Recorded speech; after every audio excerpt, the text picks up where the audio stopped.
first story of the day, which I will go ahead and do this. Haha. Okay, so a little game came out recently called Devil May Cry 5, and if you have seen my reactions to E3 during the announcement, as Greg can attest, and also Josh, or was it Valère, who was very annoyed when that happened. Both. I was very excited about the game.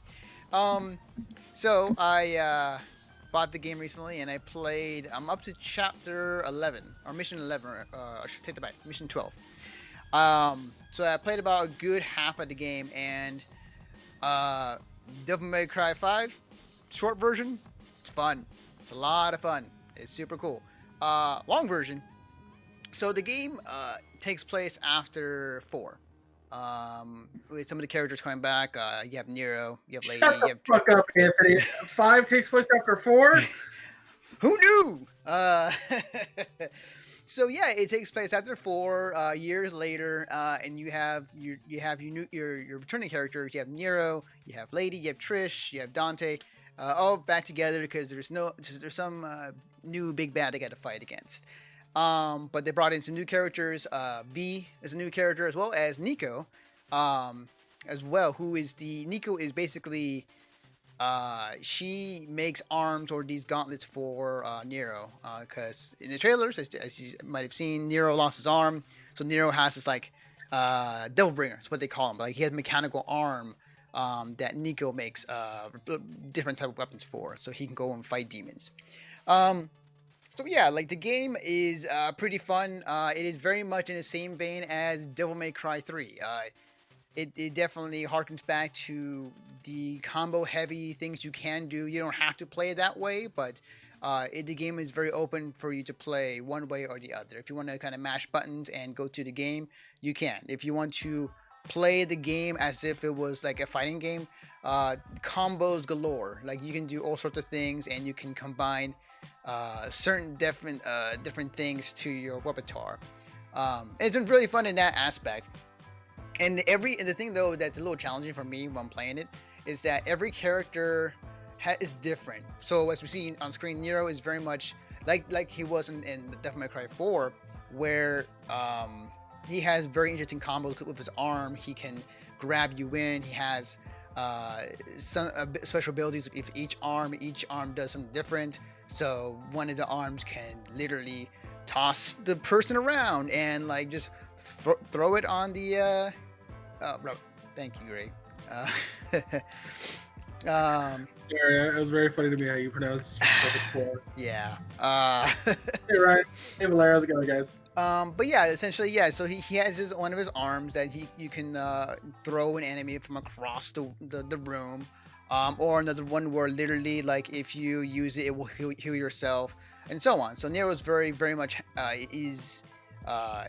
the way that his combo system works is very much like a fighter, where he'll pick you up, he'll keep comboing until you don't want to do it anymore, and so on. With V is very interesting because like he's a different type of character. What he does is he doesn't attack. Can I ask you what he does from just his visual style? Yeah. He shops at Hot Topic, right? Exactly. Yes. Okay. He's the one who looks like Kylo Ren, pretty much.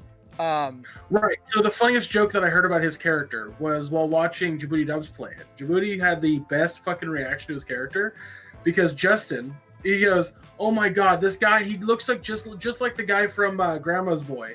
And then I don't remember who the guy who was sitting next to him was like, "Who again?" He's like, "You know, the guy that was like, please sit on my face."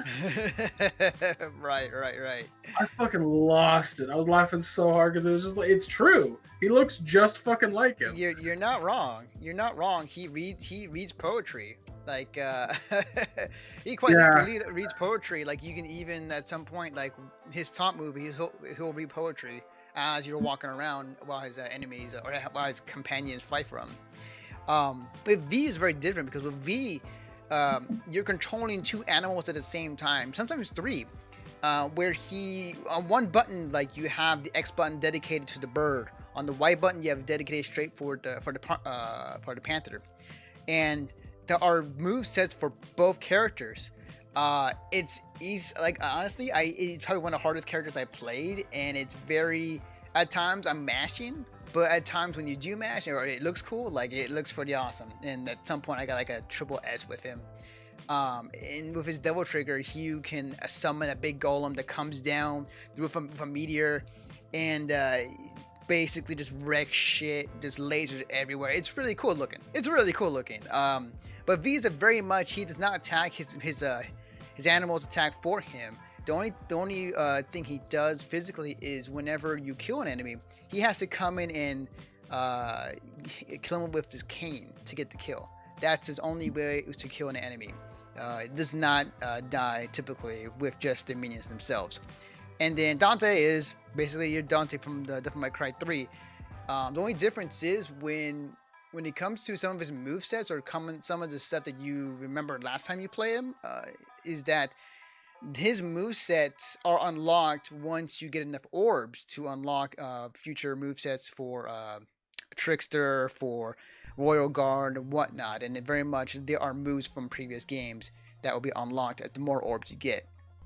And one of the things I should mention is the way that the currency in this game works, as well as getting back life, is you get red orbs.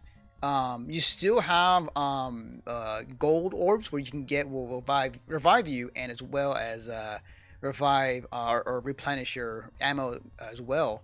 But when it comes to the money situation in this game, it's all red orbs, and you use that to buy everything, to revive back if you died, with a certain amount of health back, and so on. So you kind of have to pick and choose where you want to spend your red orbs, because they also vary. They carry on to the next character. So if you spend a lot on Nero, you won't have enough for V. Or you spent a lot on V, but you can't get back a lot of health when you die. So that's how it works when it comes to the game with its money. Also, fun fact, and I'm not sure I'll show in the video, but when I died, there was a point where if you don't have enough red orbs, you can go back to the last checkpoint and try to beat whatever you just tried to beat. More likely a boss or a section of the game. But if you want to continue, but you don't have enough red orbs to revive at that given moment, it sends you to a at least on PC, the Steam page for Capcom, and it's microtransactions in that aspect. It's basically in the arcade to put a quarter in to continue playing. That aspect, that mindset. So there are microtransactions in this game. Only if you want to pay him if you want to keep going and you don't have enough red orbs. So, it is. Wait, so you can pay money for red orbs? Yes, if you want to. Huh. So you can buy red orbs, or just kind of use it to. Red orbs to revive. Yeah, so that is probably like the only microtransaction I've seen thus far playing the game. Outside of that, the game looks gorgeous, as you can see in the video. It's fucking. Looks very awesome. It takes a much more realistic approach than its anime counterparts in previous games. So I like it. It's cool. Let me ask you this. So one of the things I really liked about Bayonetta was the ability to play the game the way that I wanted to play it. And what I mean by that is, like, if I just want to have fun by mashing like 2 buttons over and over while going through an area and playing on easy and not really dying but paying attention to the story, can I do that? Yeah, absolutely. And the story, like you can follow the story pretty well, even if you have not played the previous games.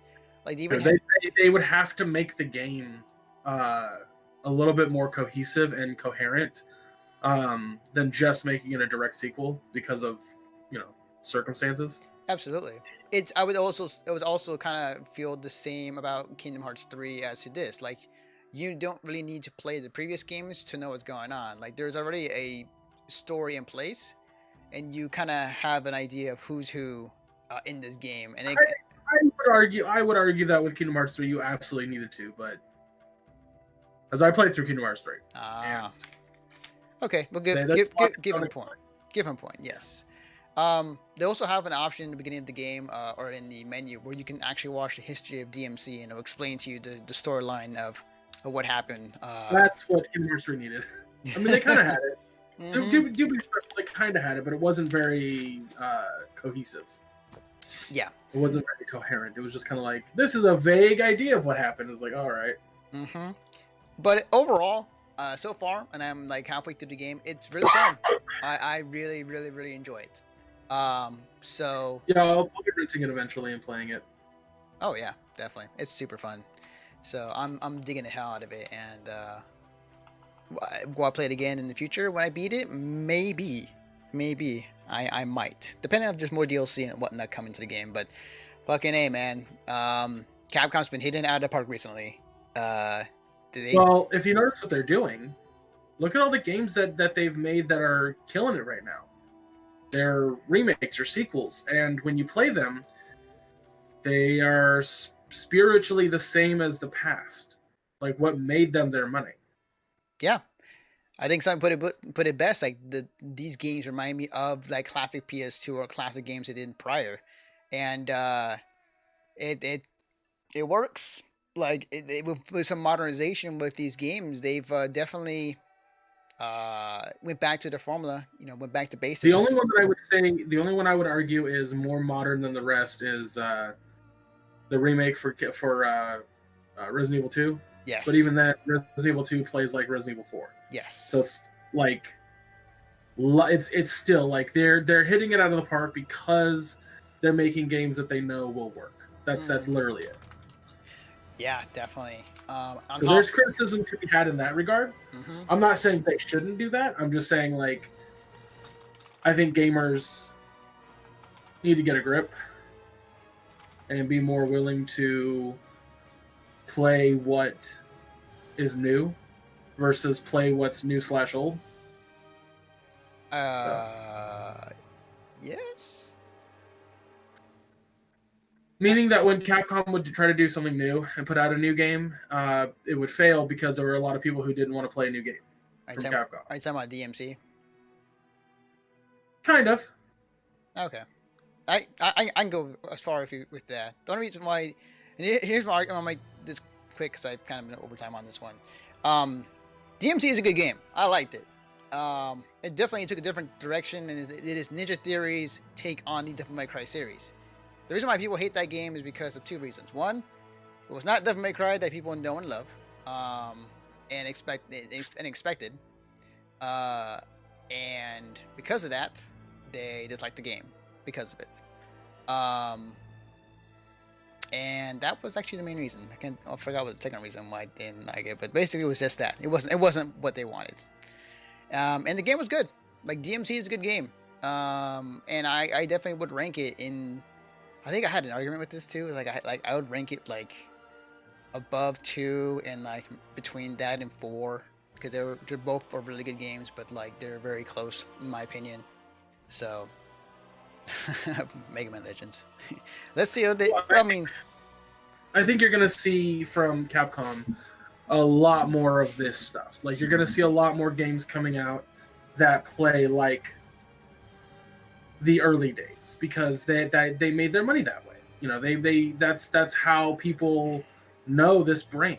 And so I guarantee you, like at E3, we're gonna get something that's just like, hey, do you remember Okami? And then they're gonna make an Okami. possibly.